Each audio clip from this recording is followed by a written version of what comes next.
Welcome into the Arrowhead Addict podcast.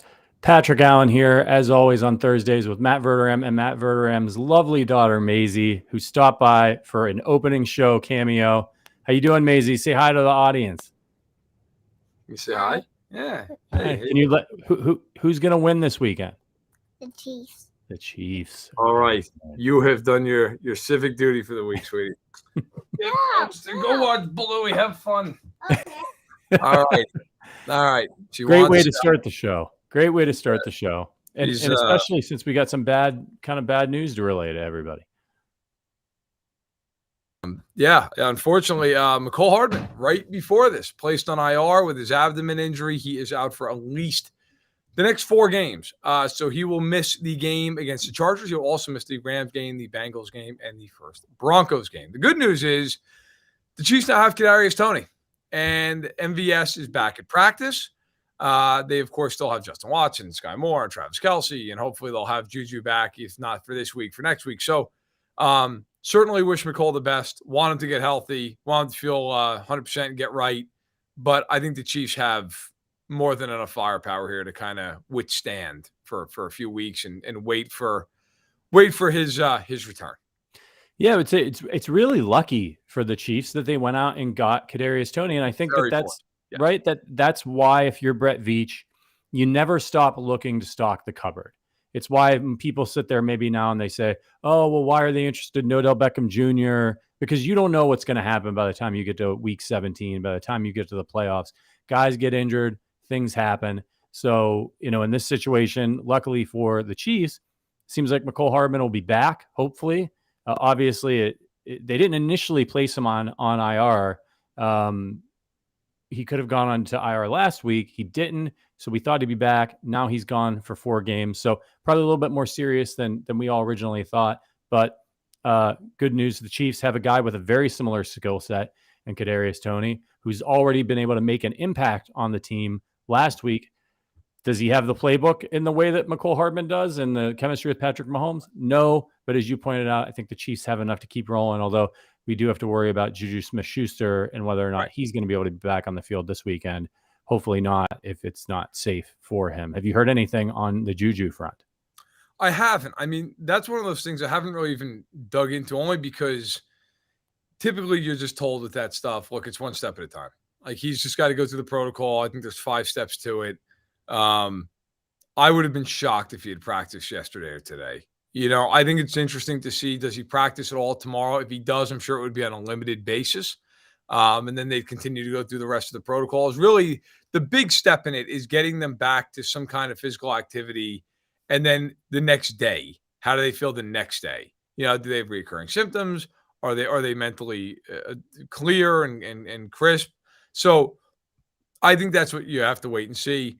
Look, I think also if you're the Chiefs, you really want to win this game. Don't get me wrong, but I think even with or without Juju, they can do it.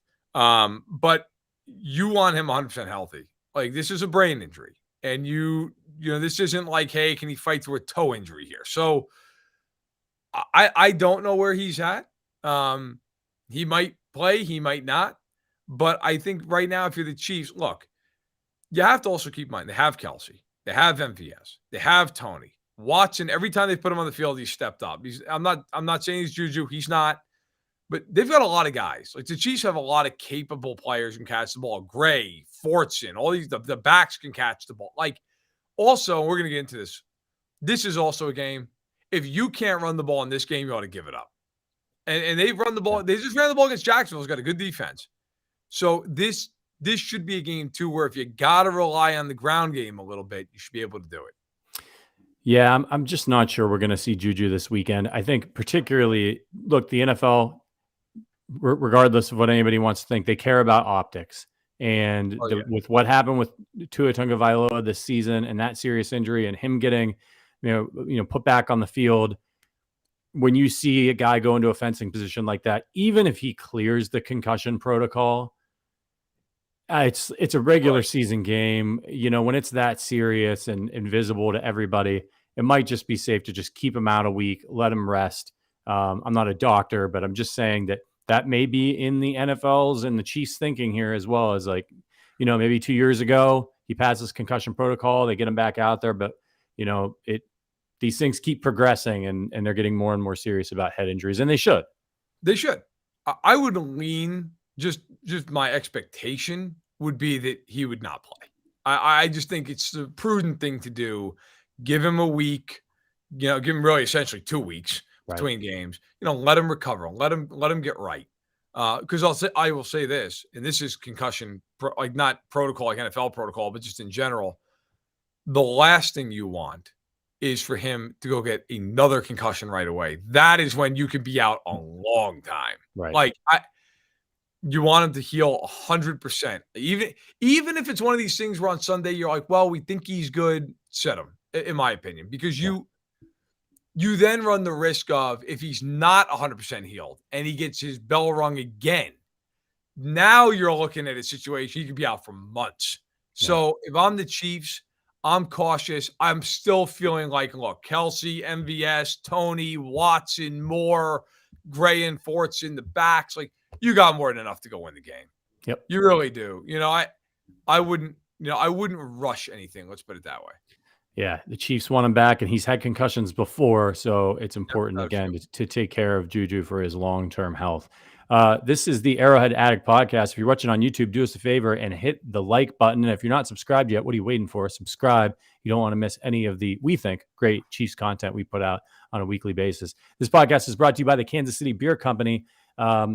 KC Beer Co. is the largest locally owned brewery in Kansas City, and they're also the only brewery in KC to focus on German beer styles. They actually brew their beer according to the German purity law of 1516, using 4 ingredients: malt, hops, barley, and yeast, and it's absolutely delicious.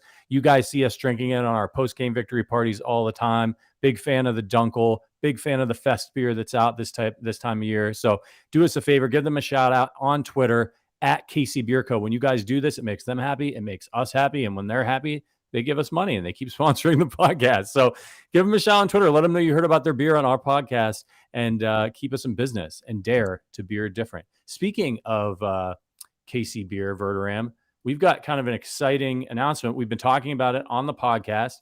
We are coming to Kansas City in partnership with KC Beer and Tanner's Bar and Grill in Kansas City, Kansas. We're going to be out there on December 11th. There's a link in the description. I've got a little bit more details for you all. We're going to be out there December 11th for Sunday Night Football, Chiefs at Broncos. We're going to be hosting a live Chiefs watch party at Tanner's Bar and Grill. They're awesome. They hooked us up. They're going to actually let us talk on a microphone in their establishment. Big mistake by them, but what are you going to do? They agreed to it. We're going to be there, and you guys, you got to come out. Hit the Eventbrite. There's a ticket, but it doesn't cost anything. It's free. All right. But we just want to get an idea of how many people are going to come, because we're going to be giving away a shit ton of prizes. We're printing stuff out. It's going to be an absolute blast. KC Beer is going to be there. They're going to be giving stuff away. Tanner's Bar and Grill is going to be giving stuff away. So basically, this is a game. The Chiefs are out of town. You can't go to Arrowhead. Come on out to Tanner's. We're going to do 2 live podcasts, just like we always do. Setting up the game, the pregame show. We're going to do the postgame show. We're going to be hosting during the game. There's going to be raffle. You're going to get raffle tickets. And that's the thing. If you go to the Eventbrite and you secure one of those tickets, and there's a limited amount available, when you show up, if you're one of the first 50 people, we're going to give you a special gift, one of the first 50 people to arrive with their ticket. And you're going to get like 5 extra raffle tickets. And we're going to be giving away so much stuff throughout the night, you might be able to win multiple times. So you want to RSVP. That's right. Absolutely. I can't wait to get out there. I'm going to drive, because it just avoids the airport. So I'll drive out there, probably get out there Friday night, and you may even spot me around Kansas City, just eating enough barbecue to take down a village. By the way, as we're doing this, I've been trying to work a little bit of information, and I'm told per source that Mecole Hardman's injury is not considered season ending. That the expectation is that it is going to be more toward the 4-week minimum. So that's good. So the Chiefs more on the cautious side here with Hardman, and also didn't want to have to eat up that roster spot for 2 or 3 weeks. So Chiefs not feeling it's a season ending thing, more of a month, which is the mandatory absence when you go on IR. So just wanted to pass that along, but that's good news. Obviously better than if he needed some kind of core surgery or something and he was out for the season. Do you see this as who do you think might get elevated from the practice squad? Well, normally they have 6 active receivers. So it's going to be what you're going to have, just to do the math in my head. I mean, let's just assume Juju's healthy for a second, for the bulk of this IR stint. So it'd be Juju, MVS, Tony, Watson, Moore, and then it was Kemp, I'd guess, right? Yeah. Probably Kemp would come up. So Yes. I would assume him. I will tell you what though. I know we're deviating a little bit from the rundown, but this was breaking news. This is Kadarius Toney hours for the Chiefs. This is going to be something, especially if Juju doesn't play, where all of a sudden you're going to see a lot of Kadarius Toney. I think that's coming. Like you saw a pretty good amount of him against Jacksonville. You are really going to see him against the Chargers. So, look, it's going to be a different dynamic. He's a different type of player. Obviously has speed like Hardman, but a little bit of a more diverse route tree, a little bit of a bigger guy. So that is one thing to watch. Whenever somebody goes out, what does it mean for everyone else? Well, I think it means a little bit more Watson, a little bit extra Sky Moore, but it's going to be a lot more Kadarius Toney. That would be my expectation. Yeah, he's got a great skill set. We talked about it before the show. Very similar skill set to McCole Hardman, and can do some of the things McCole can do. So should be able to step right in. Obviously, again, still learning the playbook, not as up to speed, but he's a professional. So I'm sure all he's been doing the last couple of weeks here is neck deep in Andy Reid's playbook. So he's having a beautiful mind moment right now, trying to figure that all out. But hey, he's got Patrick Mahomes. He's got the best in the business out there who can tell him in the huddle, run a post. He can help him out in those types of situations. So that's good as well. Before we get into, we got to preview Chiefs Chargers. But first, let's just kind of talk about their approach in the AFC West. They've had incredible success, as you have here in the rundown, Verderame. The Chiefs are 33-5 in their last 38 AFC West games. Again, I'll say that. Read that again. 33-5 in their last 38 AFC West games. That is absolute and utter and total dominance. Will it be any different this weekend? Why would it be? I get it. You're going to have people say, well, the Chargers might get Williams and Allen back. They both were limited in practice yesterday. They're out there again today, by the way. The Chiefs might be missing a few guys. I don't care. I genuinely just, it shouldn't matter. Like, the Chargers are so poorly coached. And for those who listened earlier today, I was on with Ben Heisler. I talked about this. Their coaching is atrocious. Like, I don't care if they have these. First of all, I believe that if Williams and Allen play, they're going to be limited in this game. Like, Allen has played 2 halves of football all season long with a bad hamstring. I would say, look, realistically speaking, by the way, sorry, I'm going to cut myself off here. Also checking in on Juju.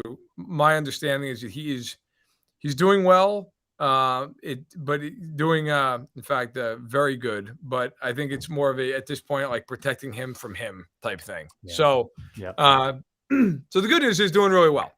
But does that mean he's going to play on Sunday? I don't know. Okay. As far as this game, they're 33-5. I wrote a piece today that I hope people go out and read. I tweeted it. If the Chiefs win this game, they don't clinch mathematically, but they essentially clinch the division. They're going for their 7th straight division title. There are 2 teams in NFL history that have won 7 straight division titles. The 73 through the 79 Rams in the NFC West, the old NFC West. And the New England Patriots from 2009 to 19, they won 11 straight AFC East titles. Okay. The Chiefs are approaching 7. It's damn near unheard of. In that stretch, since the beginning of the 2016 season until now, they're 33-5 in the division. I mean, I'm not betting against them. Mahomes has never lost a game on the road in the division. That's preposterous. So, it's insane. He's never lost a game on the road. So I think the Chargers are talented. I think they're horribly coached. I also, and like I said, we will get into this more. We're going to break down their offense and their defense in depth. There's nothing they're good at. Like you would think like with Herbert, you'd be like, well, they can throw the ball. No, they really can't. Like I also tweeted this out a couple of days ago. Monday. Eckler's on pace for something like 134 receptions and 793 yards. That's impossible. Right. Just by the sheer chance that, like, you break one for 40 on a screen or something. He's averaging 6 yards a catch. So there's just very limited in what they do. I think if the Chiefs execute, I think they will win this game going away. I really do. I think Matt Castle could have thrown 114 balls to somebody and come on. He was a little bit of a check down, Charlie. By the way, I just got to let you guys know, if you're getting ready for Chiefs versus Chargers, got some pretty good news here for you. So we're passing along an awesome promo that we got from DraftKings. It's for DraftKings customers. This is for first-time customers. You can win $200 in free bets if the Chiefs beat the Chargers this weekend. All you need to do is enter the code Arrowhead, that's one word, at sign up and place a $5 bet on the Chiefs. I'm going to be doing it. I'm already signed up for DraftKings, but I'm betting on the Chiefs every weekend because it's Chiefs, Patrick Mahomes. This offer ends this week, so you got to get it in, get your bet in before kickoff. Use the promo code Arrowhead. It's a great way to support Arrowhead Addict. We get money from DraftKings, a small fee, every time a new bettor uses our code. So if you haven't opened up a DraftKings account yet and you like to wager on sports, do us a solid, sign up with the code Arrowhead, place that $5 bet. Just like we want to get paid, we want you to get paid too. DraftKings, we like them. They get you paid fast. They get you paid securely. It's not always the case with some of these places. So promotions available only for a few days. So bet on the Chiefs and win along with us. I got to read this. I apologize. New customers only, 21 plus. And present in select states. See full terms at sportsbook.draftkings.com/football terms. Rewards issued as non-withdrawable free bets or site credits. Gambling problem? Call or text 1-800-GAMBLER in Illinois, Indiana, Michigan, New Jersey, Pennsylvania, West Virginia, and Wyoming. 877-8-HOPE-NY in New York.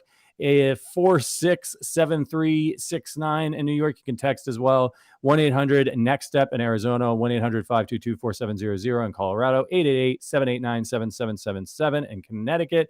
1-800-BETS-OFF in Iowa. 1-877-770-STOP in Louisiana. Call or text TN REDLINE 1-800-889-9789 in Tennessee, or 1-888-532-3500 in Virginia. Oh man, I appreciate it. You guys want me to do it again?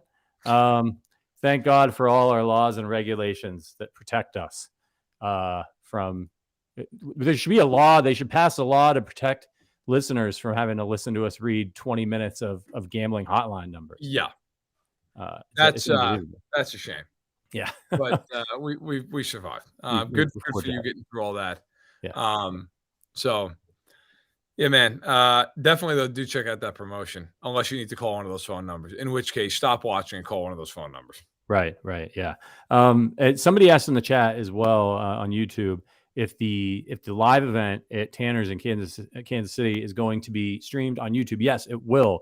If you're not able to make it out, it'll be on YouTube, just like always, pending any technical issues that might pop up. But we really hope to meet a lot of you in person. You guys have been such wonderful supporters of our podcast. This is a way we thought we could kind of give back, head out to KC, hang out with y'all for an away game, and drink great beer, eat great food, and watch the Chiefs. I mean, what more can you want in a Sunday evening? All right, so it's going to be a big difference in personnel from week 2 when these two teams played the first time, Verderame. Obviously, the Chiefs did not have Trent McDuffie. They did not have Kadarius Toney. And the Chargers are going to be without Jackson, Slater, Bosa, and maybe – they didn't have Allen in week 2, but they had Mike Williams, right? Correct. Yes. Yeah. Mike Williams went just absolutely beasted on the Chiefs like he always does. I mean, if there's one person on the Chargers I hope doesn't play, it's Bosa. But if there's another person I hope doesn't play, it's Mike Williams. He does. Yeah. Mike Williams has this long-standing history. Although, and I'm trying to think of the way to word this, because this is going to come off like I'm taking a shot, but I'm not. They also don't have Fenton, who was the guy who they kept going after when he was like the Chiefs had Joshua Williams, but he wasn't playing at that point. So now he's playing. That was also the Jalen Watson coming out party where everybody was like, oh God, like it's got to be Jalen Watson in this game. And then Jalen Watson, a 99-yard pick 6. Yep. No, they're different teams. It also should be mentioned too. The Chargers unfortunately lost 2 D linemen last week to season-ending injuries. So they have literally 4 healthy defensive linemen going into this game. Like, they are a mash unit. They also cut Jerry Tillery, their former first-round pick, a couple weeks back. So, I mean, they're decimated up front. They are absolutely decimated. This is not the same. Like, if you go and watch that week 2 game, which I actually did earlier this week, the biggest problem the Chiefs had in the first half, from an offensive standpoint, was they really struggled with the Chargers being able to get pressure. Second half, they corrected that. They did some different things up front. They corrected it to a large degree. There's no Joey Bosa in this game. That is a huge deal. Like, look, yes, without question, you respect Mac, who's been excellent this season. He has 7 sacks. They have nobody else on that D-line with more than 1.5. Like, they can't get any pressure anywhere else. And the biggest problem they got right now, they have no ability to get pressure up the middle unless they blitz. So Mahomes should be able to step up. Now, Drew Tranquil, their linebacker, he has 3. Derwin James has 3. Of course, Derwin James is almost a positionalist star. I mean, he just plays everywhere. I think it's going to be very difficult for the Chargers defensively in this game. I understand that Juju may not play. Hardman on IR. I get it. The Chiefs still have a lot of weapons on this team. Like, I still think, if you remember that week 2 game, Juju did nothing in that game. Like, nothing. It didn't matter. I still think this to me is a game where Kansas City has got to have some balance and run the football in this game. The Chargers are just so beat up front. They're giving up 5.5 yards a clip on the ground. Only the Giants, I believe, are worse. They're 31st in the league. To me, you got to be able to take advantage of that. And if you win this game, look, you win the division. Like, you're up 3 with a breaker that's a permanent breaker because you swept the series with 7 to go. The Broncos and the Raiders, not worrying about them. They're long gone. In fact, they play this week. By the way, speaking of that, did you see Hackett's comment? I tweeted about this. Did you see what Hackett said yesterday? Somebody's got to win, right? Somebody's got to win this game. It's the saddest thing I've ever seen. Oh, my God. Like, that's what we're at this point now. Like, somebody's – and then did you see the thing about Russell Wilson this morning that he's audibilizing with words that they don't have? Yeah, and he's calling audibles from the Seahawks playbook. What's going on? What is happening? Yeah. What? Like, I am so bewildered by this. Like, this isn't week 1 where you had like a slip of the tongue. Like, okay, understandable. Sure, right. You've been in the system for a decade. This is almost Thanksgiving. Yeah. And you're calling out audibles that aren't in the playbook? Yeah. Like, and the oh God, like, they were talking this week about with the Raiders, Josh McDaniels, that they can't. The Raiders don't have enough money, so they can't fire. They're cash. They can't fire Josh McDaniels if they wanted to. So he'll be there for a couple years. Josh McDaniels, I saw this stat. I think he's something like, after starting off with the Broncos when they started off like 6-0 or brutal something, he's like 7-24, and that was only because they were cheating. They were filming other teams. I could be wrong. I think it's even worse than that. Oh my God. I'm going to look it up because I actually wrote about that like a month ago and I put the record out there. It's ridiculous. He has not been good. He has not lived up. So they started out 6-0 in Denver his first year. Yeah. Since then, he's 7-23. 7-23. Okay. Yeah. I mean, it's ridiculous how bad he's been. So bad. Yeah, and by the way, after this game, the Chiefs have 7 games left, and 4 of them are against those 2 crap bags and Houston. So it's good news. It's good news. Absolute chaos in the AFC West, except for in Kansas City. Yeah, it's funny. I was at the gym this morning. They had the TV was muted, but they had the TV on in front of me, and they had ESPN. It was like the Get Up show or whatever, and they were like, "Is the AFC West the most disappointing division in history?" I'm like, "Well, if you're one of the fans of the other 3 teams, yeah, probably, yeah, it probably is." Yeah. Which leads us, let's get into it. Let's just dive right into the meat of this thing. So, previewing Chiefs-Chargers game. Look, the line is 5.5. Chiefs favored by 5.5. It actually opened at 6.5 or 7. It's dropped a little bit. The total's 50 to 51.5, depending on what book you're using. So, I wrote down a few notes. I just wanted to just throw it out there, then we can just talk about the game. The Chargers have not beaten one good team. So, the Chargers this year have beaten the Raiders and Broncos, the Texans, the Falcons, and the Browns, and they needed a borderline miracle to win the Browns and the Falcons games. So that's where we are with the Chargers. Offensively, the Chargers rank 22nd in yards per play. They rank 30th in yards per carry.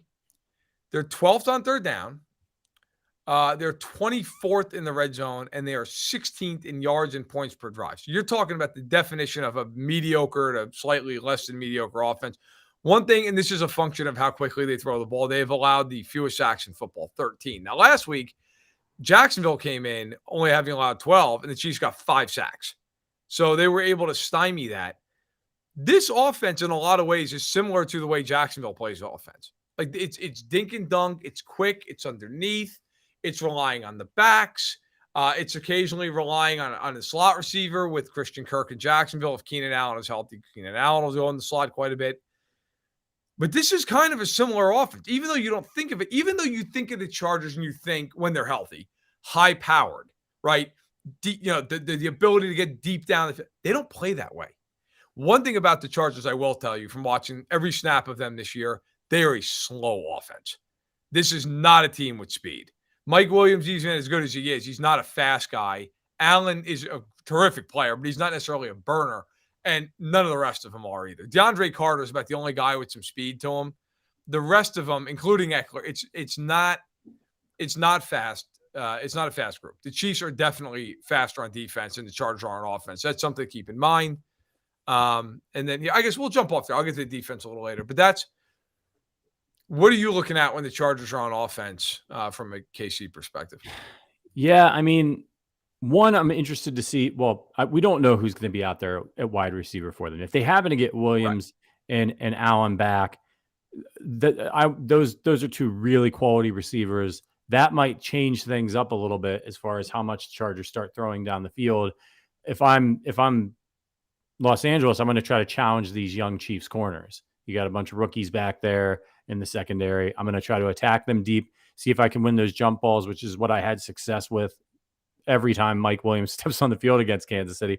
Of course, again, they don't have Trent McDuffie, so they may test that. I think when the Chiefs came into this game the first time, they were worried about stopping Austin Eckler, and they pretty much did. I mean, he did have some receiving yards in that game, but 14 carries for 39 yards in that game. He caught 9 balls for 55 yards, but it was Mike Williams going for 8 and 113 and a tutty that really hurt the Chiefs in this game. So I'm content, if I'm the Chiefs, with letting Eckler run a little bit. And I don't want those guys beating me over the top for big plays. Because we saw it with Jacksonville last week.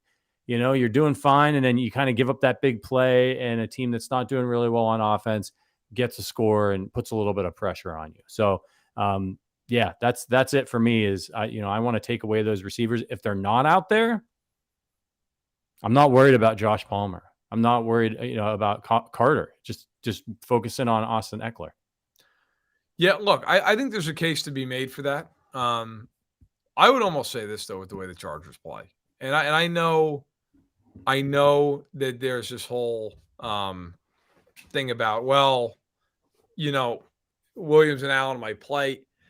They might play. I don't know if they're going to play or not. I got to tell you though, if they do, I expect both of them to be on snap counts in this game. I do not expect either one of those guys to be flying around. Jalen's saying the line's actually down to 4.5 for the Chiefs. I'm not shocked. That line opened at a really high line, really high number. I thought, honestly, before I looked, I always kind of guess in my head what I think it's going to be. I thought it was going to be 4.5. So I'm not shocked that it came down a little. My guess is it's going to settle right around there. I could even see it going up a little bit. I think that's also a function too of Allen and Williams practicing.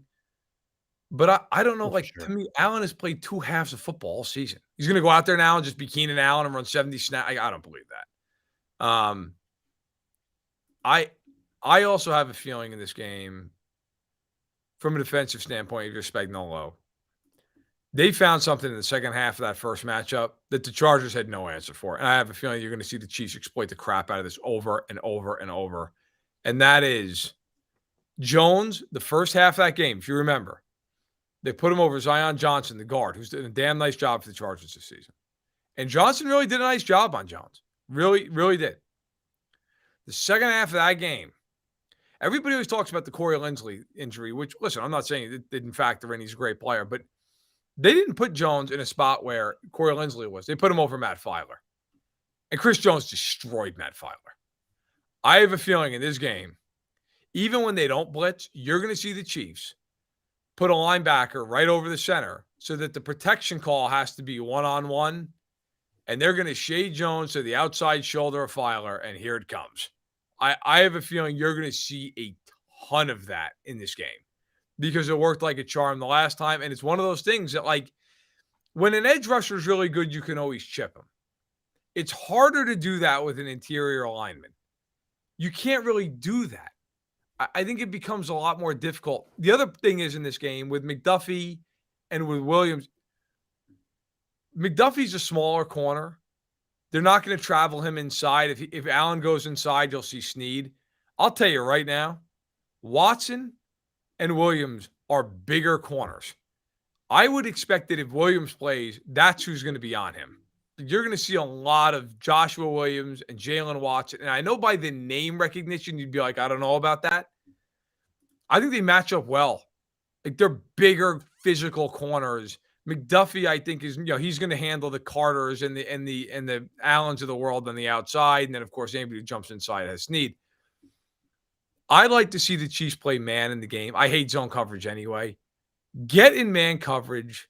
I'm not saying not to mix it up. You always got to mix it up somewhat. But I think if you're the Chiefs, because you have all your guys now, play a little man. Play a little bit of man. And don't forget, too, one thing that was huge in the first game was Willie Gay. Willie Gay was everywhere in that game. And then he got suspended. Well, obviously, he's now back. So I think he's a big part of dealing with Eckler as well.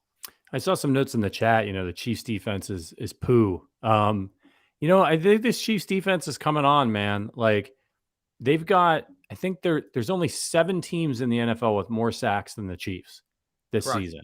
The Cowboys are absurd with 35. Patriots have 32. And then it's a handful of teams with 29. And then the Chiefs are there with a handful of teams with 27 sacks. And I think they have something crazy in their last 3 games, something like 15 sacks in the last 3 games. So that's been coming on. And they haven't had Frank Clark for the last couple of games. He's not big time sack guy, but he's been playing well at times this year. So now he's coming back and he's rested. He wasn't injured. He was suspended. So you've got a team on defense along your defensive line. Colin Saunders is really, really coming of age for this team this year. He's been great. Right? He's been terrific. You got Carl Loftus. You got smart blitzing by Spags.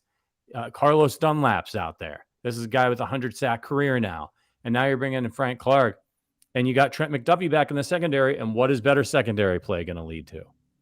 Potentially more sacks, right? So, by the way, you bring up a great point. Like, we talked all year about they got to get more 4-man pressure. They got to get more 4-man pressure. They've been doing that the last couple of weeks. Yeah. And we always talk about how like early on we were all like, oh man, the Bills have this great pass rush now. Like, look at what the Bills done. The Chiefs had the same amount of sacks as the Bills do. Like, and by the way, it's not just the sack numbers. So if you go over to Pro Football Reference, which I would recommend anybody do, it's a wealth of information. The Chiefs are tied for 8th in sacks. Okay.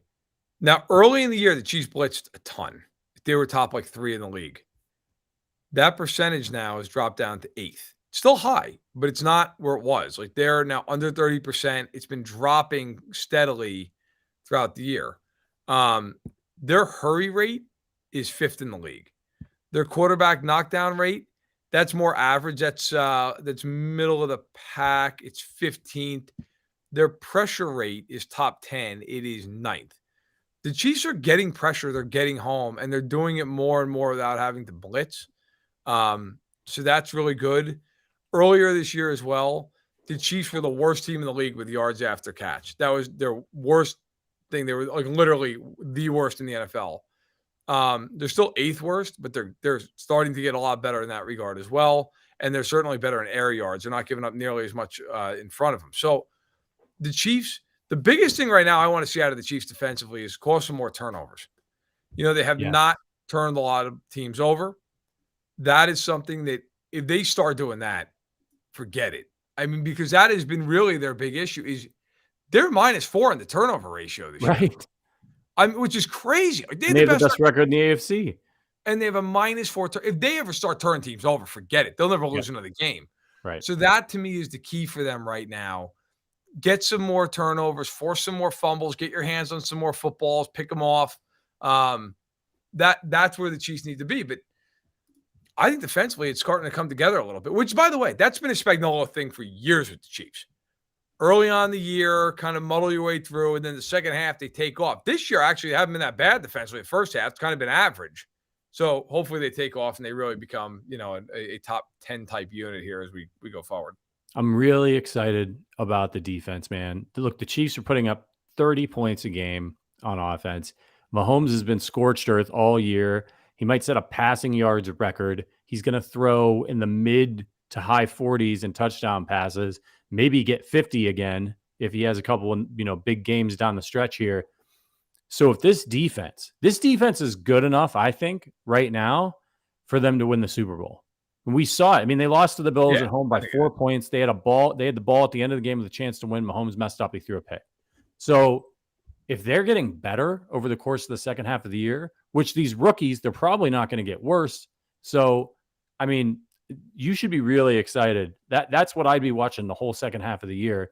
And the other thing, too, is we talked about this, like their offense, when they played the Chargers the first time, I mean, the Chargers defense looked really formidable. They got players. We talked about it. They have players all over the place. Big name guys are flying around. Derwin James is a menace. The Chiefs still won. And it was their second week together as an offense. Juju hadn't emerged yet. Like all of these things. They didn't have Kadarius Toney. Like, right. Clyde Edwards-Helaire was your leading running back in that game. This could be a game, man. Last week, and I'll never trust them with the running game because it's Andy. Nobody can. Right. No. But this could be the week. As you mentioned, the Chargers can't stop the run. They're terrible. They're Swiss cheese. They finally committed to Pacheco last week.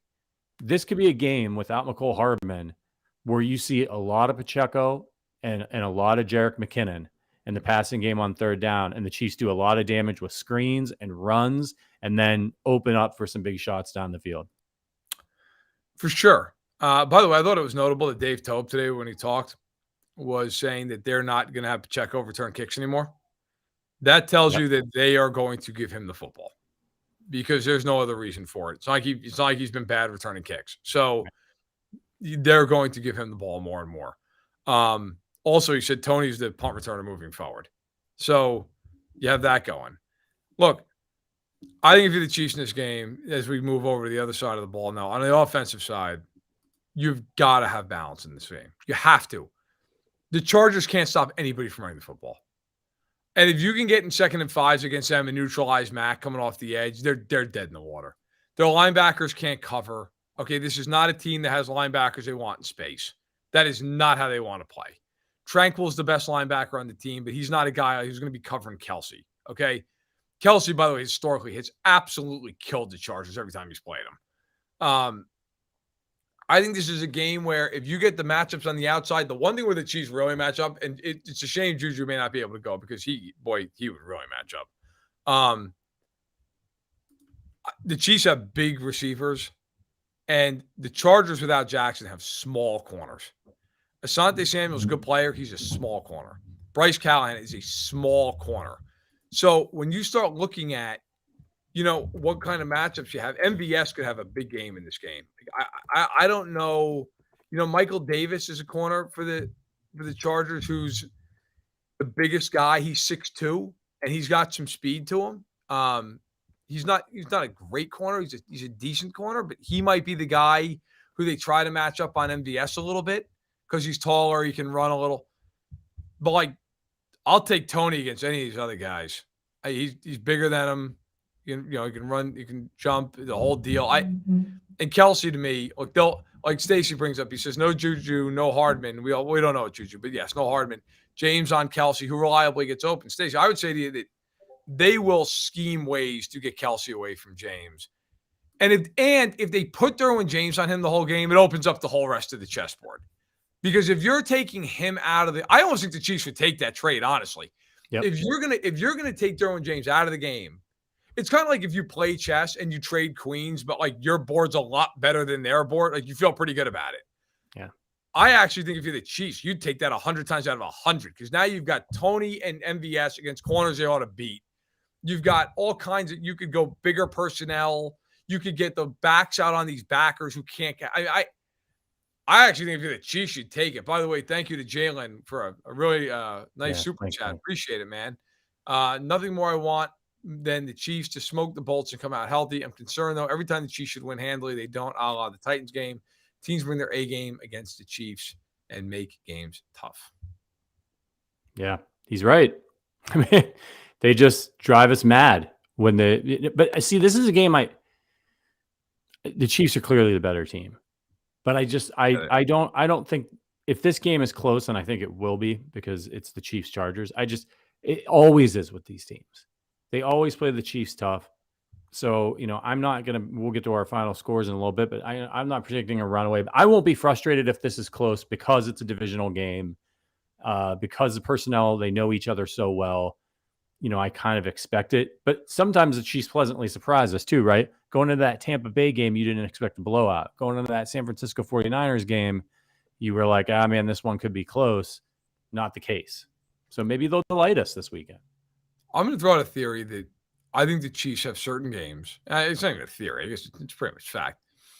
There are certain games with the Chiefs where I think they know either that they have to throw out their A game in terms of game planning it, or they see an opportunity. They know it's an important game. This game falls under that category for me with the Chiefs. They know how important this game is. You win this game. First of all, I think this division's over either way. Okay, I really do. The Chargers aren't going to catch the Chiefs. But this division, you could start printing up the banner on Sunday night if you win the game. I think the Chiefs are going to come out with everything they've got in this game from a game plan perspective. Yeah. Because I think they know if they win this thing, turn out the lights. And not that they can really look that far forward because it's the NFL. You only look 1 week ahead. But they know who they have in their schedule. I got to tell you, if the Chiefs win on Sunday night, you got one game left. One game on the schedule that you go, that's a tough game. Cincinnati. Yep. The rest of these games, they're going to be double-digit favorites in every one of them, maybe with the exception of Seattle at home. They're going to be double-digit favorites in every single one of these games. Yeah. I mean, if you win this game, you're like one hard game away from pretty much, look, you just play a decent game week in and week out. You're the 1 seed. So I think they start sniffing it a little bit this week. I also think that, again, they know if they win this game, it's curtains in the West. And in prime time, even when they don't play great, they win. They find ways to win. They do it every year. I think the Chiefs and Andy in this game, they're gonna have it all ready to go. I think they're gonna have the boat loaded for this game because they know if they win it, it's a kill shot in the AFC West. And that's enough to motivate you to give it all you've got. Well, on the flip side of that, though, the Chargers know that as well. Now, I was joking earlier this week in my message on Arrowhead Addict about predictions for this game that I expect both coaches to throw the kitchen sink at their opponent in this game because they both know. I mean, the Chargers know if they don't win this game, they're donezo. Forget it. Yeah. You can't get swept by the Chiefs and fall. What they'll drop to 5-5. The Chiefs will be 8-2. Forget about it. Right. But Andy Reid's got the biggest kitchen sink maybe in the league. Do the Chargers have it? I mean, can they throw some things at the Chiefs that Kansas City might not be ready for? I mean, does Brandon Staley have a sink? It's one of those camp sinks, Yeah, I mean, that you hook the hose up to. Brandon Staley's a terrible head coach. Joe Lombardi is even a worse offensive coordinator. This is so. I think nationally, whenever this game gets looked at, it's going to be Herbert Mahomes and Allen and Williams potentially and Bosa or not Bo. I'm sorry, Mac and Derwin James. It's yeah, that's great. I have to look as far as the sideline to know where I'm going with this. And I've been critical at times of Andy, and I think rightfully so. Andy on Sundays sometimes does things that you're just what is happening? Why are the Chiefs playing like this? That being said, you're going to tell me he's getting outcoached by Brendan Staley? I got a hard time getting behind that, man. Yeah, I see Lucas in the chat saying my only fear is Justin Herbert. He's actually been great the past couple of weeks. Lucas, I hear you, man, and thanks for stopping by. Really appreciate your insight. Herbert threw for like 35 yards in the second half last week. They can't get anything open, and I know if Allen and Williams comes back to change this somewhat, they have the scheme that they have. Like that's not going to change. It's going to be a bunch underneath crap. That's why if I were the Chiefs, I'm telling you right now, I would play press man. I'd squeeze down on these underneath throws. Just go ahead. Because they don't want to play that way. They have no interest in playing that way. Like, if I'm them, I'm begging him. It's not because Herbert doesn't have the talent. Herbert has more than enough talent. I'm begging them to try to beat me down the field. They can't do it. They can never do it. They don't want to do it. I do believe, I agree with you. Like, I think Staley is going to try his best in this game. I mean, they have to. They have to do everything they can possibly do. The one thing I would expect, which I don't think is breaking news here, they're going to be aggressive as hell in this game on 4th down because they're going to have to be. I mean, I don't see Staley on 4th and 6 from the 45 punting the ball. I just don't. Like, they can't afford to. Their defense, in fact, so let me read off. I have the stats right in front of me. Defensively for the Chargers, they are rancid. 25th in yards per play, 17th in yards per attempt, passing attempts, 31st in yards per carry against, 27th in pressure rate, 21st in sacks, 25th on 3rd down. They blow on the defensive side of the ball. Like a guy earlier in here, Luis, who thank you for coming in, man, who's a Chargers fan. I'm assuming he was like 27-20 Chargers. Bro, if they hold the Chiefs to 20 points in this game, I will be floored. And I know week 2, that's all fine and well. That was week 2 when the Chiefs were basically like still looking at name tags for each other. Mahomes is the MVP of the league right now. And that was also with Bosa in the game and Jackson in the game. Like, yeah. They're a mess defensively. It's also, by the way, now with a lot more tape on them. Like, to me, the Chargers to win this game, they're going to have to get in the 30s. They're going to have to get into the 30s. And I don't know, man. I have a hard time seeing it. Like, I really do. Like, I have a hard time seeing the Chargers go nuts in this game, enough to mitigate that defense. Yeah, and Herbert has not been good. His average in passing yards per completion have been the last few weeks since the October 9th when they played Cleveland. 6.7, 4.2, 5.7, 5.7, 5.6. So brutal. He's having a brutal stretch right now. And this is part of being a great quarterback. And I do think Justin Herbert's a great quarterback. Teams adjust to you. And you're going to have, I think, some of these periods where you have to figure it out.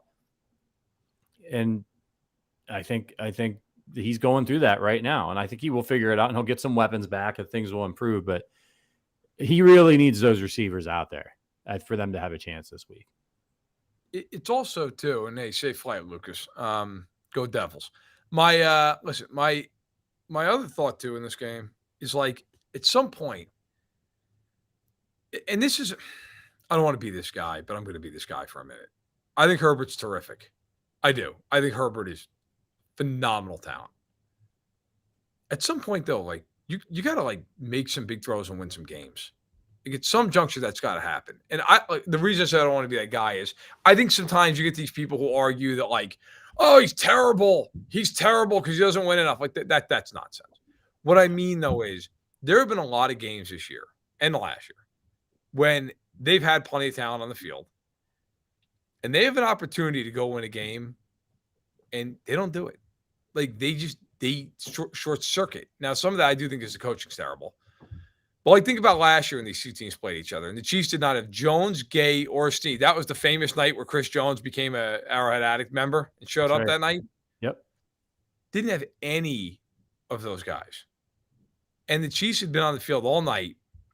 And all the Chargers needed was a field goal at the end of the game to win that game. And the Chargers couldn't even get over midfield. Like, and then there have been games this year where even in games they've won, like they won against the Browns, but like they couldn't seal the deal. They turned the ball over at the end and the Browns had to miss a field goal. The game against Denver where they won and they needed Denver to muff a punt because they just couldn't muster one drive to score.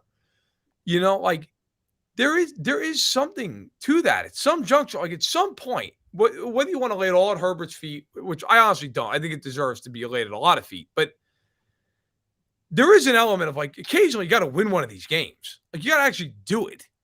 And you can always, you get the Chargers. Like, what about Mahomes against the Bengals? Okay, fine. That's one example out of how many games where in all the other games he drives them down the field and they win the game, right? Like nobody's saying you got to do it every time. You do it half the time? Can you do it 65% of the time? Like, I think Herbert's talent is phenomenal. I also think that between the coaching staff and the way he plays, he's a little robotic sometimes in the way he plays. It's just to get rid of the ball, check it down, get rid of it. Like Luke actually literally just said, Herbert is way too risk averse to a fault. I agree with him. Like Herbert is, and I think that's a product of the coaching. The coaching is so like, get the ball out of your hand, dump it off to Eckler, get rid of it. They're neutering this guy's ability to throw the ball down the field. I think it really hurts them. I do. I think it really makes them a lot less talented than they really are. A lot of it is instincts too. I mean, there's just some guys, and Mahomes is most certainly one of these guys, that they just have a freakish feel for the game. Like Mahomes is out there, and you know what I mean? The way that he's able to find guys and extend plays and do those things. And Herbert may have that too. I mean, we've seen him drop some absolute dimes while getting beat up and pressured when he doesn't have to think. And you might be right that Staley's coaching may have him in his head where he's trying so hard to execute exactly what his coach wants to do. Whereas one of Andy Reid's strengths is he lets guys be themselves and he wants to let Mahomes be Mahomes, and he'll coach him and he's got plays and he's got things he wants him to do, but he's got eyeballs too. Right. And he sees that guy running around out there doing ridiculous things. And he's going to let him do it. Every once in a while, Mahomes will make a throw. They're like, why? What are you doing? Like that pick he had against Jacksonville. He did that against Tampa too. You're like, oh my God, Pat, like why? Like what the hell? Like, but you have to live with that stuff because that's what makes him who he is. Like you'd hope he eventually learns in a spot like that to just like throw it in the dirt. Yeah. But 9 times out of 10, if not even better than that, it comes out great. I mean, how many times with him early in his career would he be scrambling around? You're like, throw it away. And then he'd launch some ball 40 yards down the field. Like, all right, great play. Like early in his career, he used to scare the hell out of me when he'd do that. Now it's to the point that when he does that, I'm like, oh, here it comes. Right. He's going to find some guy 30 yards downfield. Like, but you can't, like, I am a Knicks fan from the 90s. John Starks right over my shoulder, dunking on Jordan. Okay. He was my hero growing up as a kid. And John Starks multiple times got thrown out of games because he would lose his temper. And I remember one time at the Guard, he punted a basketball into the stands. Another time he headbutted Reggie Miller in the face, right? Like, and it drove you crazy because he was just such a lunatic. But that was part of what made him great, was like, or good. I shouldn't say he was great, but like, that's what made him who he was, because he would channel that most games into game where he'd shoot, knock down 25 points. And that's why you love him. I think the problem the Chargers have is Herbert should be that guy with his arm talent who's slinging the ball down there into tight windows and making it happen on 3rd and 11. Like, but they're not doing that. They're not allowing him to make these big chunk plays. And I think the result is an offense that, frankly, you look at it and you go, yeah, they got talent. But then you watch them and you're like, yeah, they're really boring. Yeah. They're really, really predictable because they just don't get a lot of chunk plays. Like for point of fact. So this year, the Chargers have 31 receiving plays of 20 or more yards. Okay, now some of that can be after the catch, whatever. 31. I mean, it's not. The Chiefs have 41. Like, that's a huge difference. Yeah. And it's like 31 for the Chargers. I mean, what are we talking about? That's not even 4 a game. Like, it's so minuscule. And a lot of it are these like little slants and whatnot that go for 20 yards. Like, they need to stretch the field more. And Stacey says, why couldn't John Starks have gotten himself thrown out of the game the night he went 2 for 18 in the final? Stacey, I know you're a Knicks fan, so I know where you're coming from. I too share deep pain over that. I was 5 and I cried my eyes out. So, and if I was 35, I would have cried my eyes out. Son of a bitch. If he hits like 3 more of those, they win the game. But yeah, it's the Knicks, so of course he did. Yeah, it's look, man, let us know. We're gonna get to our predictions here in just a minute. Let us know in the chat what your prediction, your final score prediction for Chiefs at Chargers is going to be. Chiefs lucking out this week. They get another home game out in Los Angeles. So they, Yeah. it is like you're gonna see it. It's gonna be mostly red in the stands. You're gonna hear, if they show the national anthem, you're gonna hear home of the Chiefs. It's a huge advantage and a huge disadvantage for the Chargers to have a bunch of Chiefs fans in there. But yeah, this is a big, big game. Looking forward to hearing all y'all's score predictions. Just one more time, I wanted to remind anybody who came late. First of all, it's the Arrowhead Addict podcast. If you want to support us, there's a lot of things you can do. First, you can hit the thumbs up button and like this video. You can also subscribe to our YouTube channel. And we would love to meet you in person on December 11th for Chiefs at Broncos, Sunday Night Football. We're going to be at Tanner's Bar and Grill in Kansas City, Kansas. It's going to be awesome. We've teamed up with Tanner's, with KC Beer at KC Beer Co. on Twitter. There's going to be they're going to be filling up the taps with KC Beer. Verderame, I'm so excited, man. I'm going to eat. Like, I don't know if they're going to give us, I don't know if the bar is going to make us pay for our food. They probably will. But if they don't, they better, because otherwise I'm going to put them out of business. Right. I'm going to be eating wings. I'm going to be drinking KC Beer. I'm going to be an absolute mess and watching this. And we're going to have all kinds of giveaways. There's an Eventbrite link in the description of this video. If you're listening to the audio version of this podcast, check out my Twitter at @RPatrickAllen on Twitter. I've got it pinned to the top of my Twitter. RSVP, limited space. Get in there, RSVP, and first 50 people are going to get, I got to tell you, we got a design that we're working on. This gift, if you get there and early enough and scan your ticket, first 50 people, is going to be pretty cool. Some pretty cool swag. We're all working out the details, but this design I'm really excited about. So you guys, you got to be there. You got to be there in person to get your hands on this, and we'll be doing raffles and giveaways throughout the course of the night. We're coming out to Kansas City. We want to see all you guys and gals. Okay, get out there. It's going to be a lot of fun. They're playing Denver. We're gonna watch Wilson and the Broncos ride right off a cliff. So let's enjoy it together. Yeah. Let's have fun. I can't wait. Like I said, what day are you going out there? Are you going out there the Friday or Saturday? I think we need to go out Saturday because